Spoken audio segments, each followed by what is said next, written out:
Hi everyone, I'm Amanda Ross and welcome to my channel. Today I'm going to take you on a property tour of the beautiful place that I live on the Mornington Peninsula in Victoria. I was chatting with my horsey friends Grant and Penny at Homes and Acreage Real Estate about how much I love sticky beaking at horse properties for sale on the internet. And when I told them I was planning this property tour video, they thought, like, what a great way to share some of the interesting, practical and beautiful features they see every day on properties. As they often have clients looking for advice on setting up their horse property, we thought it would be awesome to do a horse property tour series. So if you're interested in maybe renovating your barn, a new arena surface, putting in new fencing, buying a whole new farm, or just enjoying a look, let me know if you'd like to see a horse property tour series in the comments below.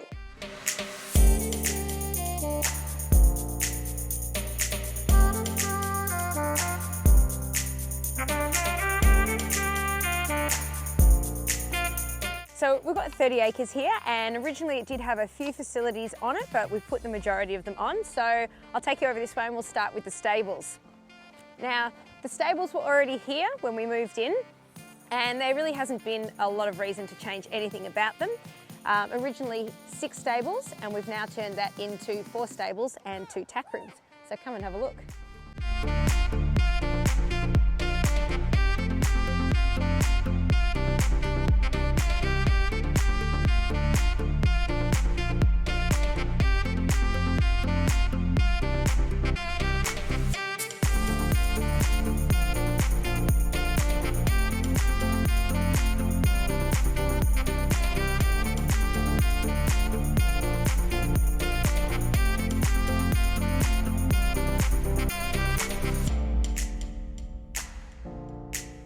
So the first thing that we did that's different is to put rubber down on the floor instead of concrete, and this is fabulous for stopping the horse's slip.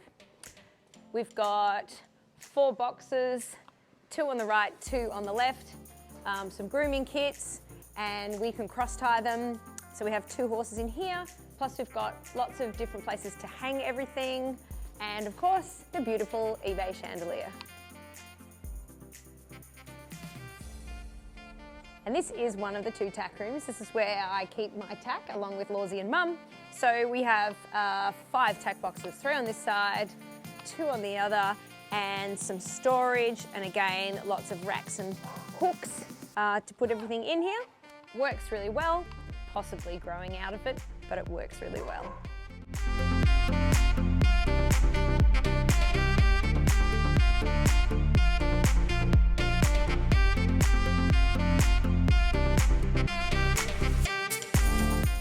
Out the back of the stables, there were already 3 existing yards, and these have been really useful. So we've got the 3 here, and we also put a couple of walk-in, walk-out yards behind the stables as well.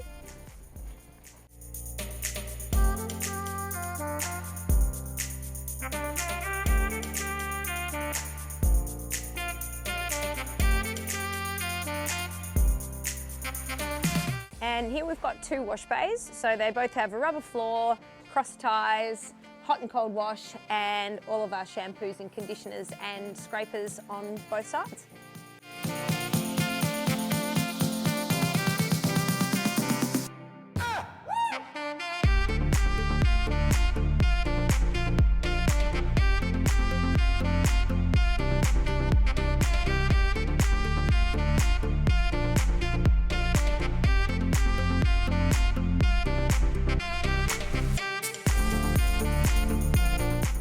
Now, I know that you've seen these guys in the videos before, but I thought I really should formally introduce you to my 3 fur children.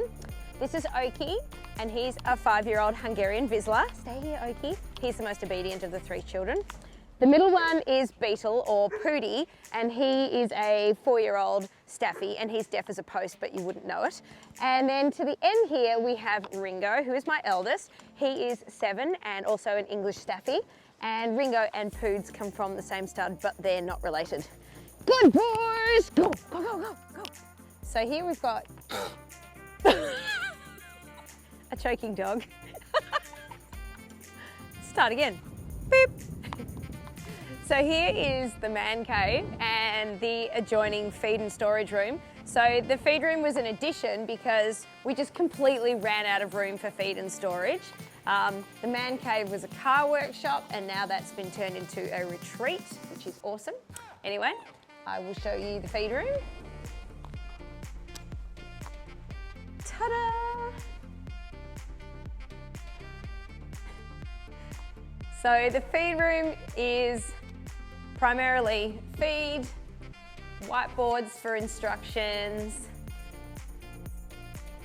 storage of all of the horses' bins. They all have a different colour per horse, additives, feed storage, all the extras up on top.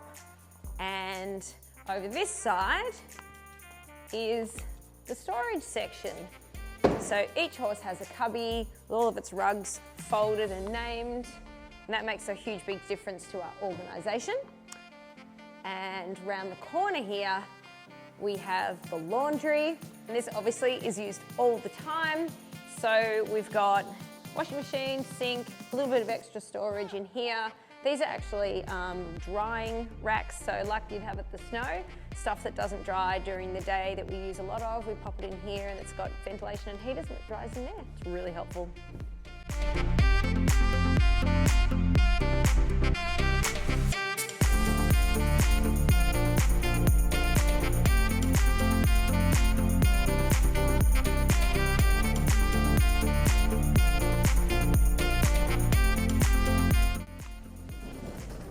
So we put a roller door in here so that we could back up all the feed deliveries and the gator right to the back of the feed room. And that means you don't have to carry heavy feed bags for the same distance as if it was further away.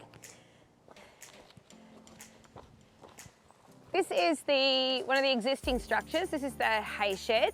And here you can see is where we keep the gator, which we do the feeding up with.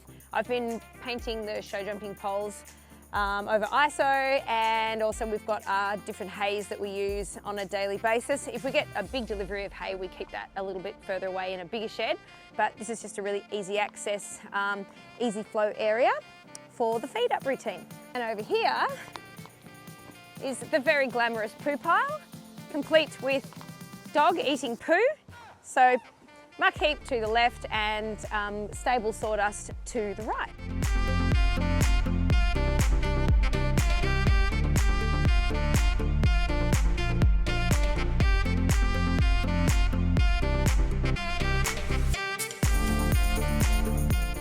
So we're now here in the indoor, and originally this was just a paddock, so there were no arenas on the property when we came here. This was put in after the outdoor.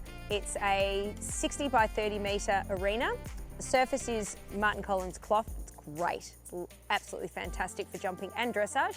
It has really great lights that don't cast any shadows, sprinklers on the roof and around the outside, and an angled wall so that you don't knock your leg on it.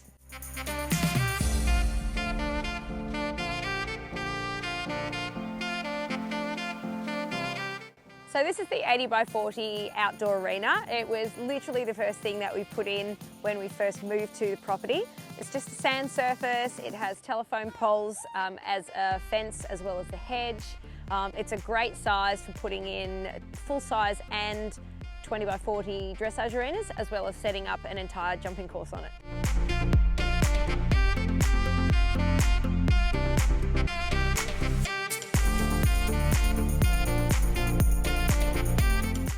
We have some laneway systems that we've put in here. Originally, we just had 2 smaller paddocks and then 2 really big ones and 1 long one down the long side. So now we have 8 smaller paddocks, and each paddock has a shelter in it and a sand yard so that the horses can be locked off the grass, whether that's because there's too much grass or because they have an injury. And this has been one of the best things that we've ever done. Hi Zazie. Look at you. Mudball. Muddy lady, hello. So we put in a flow-through gate system so that all of the gates going through all of the paddocks flow in a line, so it's easy to drive in like tractors at gators to pick up poo or to do any fence repairs.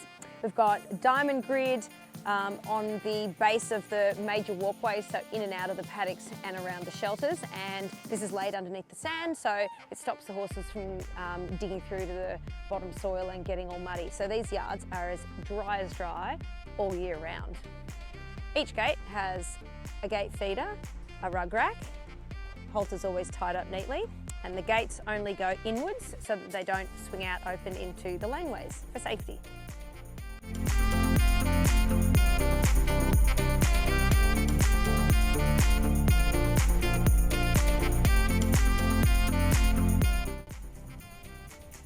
In each paddock we put a tree plantation for shade, because not every paddock had enough shade for morning and afternoon sun. And then in the corners we try to put a tree there as well, and that stops the horses from running and skidding into the corners of the paddock, plus offers a bit of extra shade as well.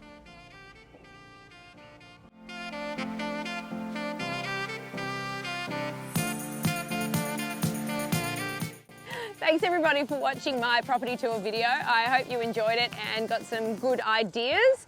Don't forget to like, share and subscribe, and stay tuned for more videos, and put some comments below because we love reading your feedback. See ya!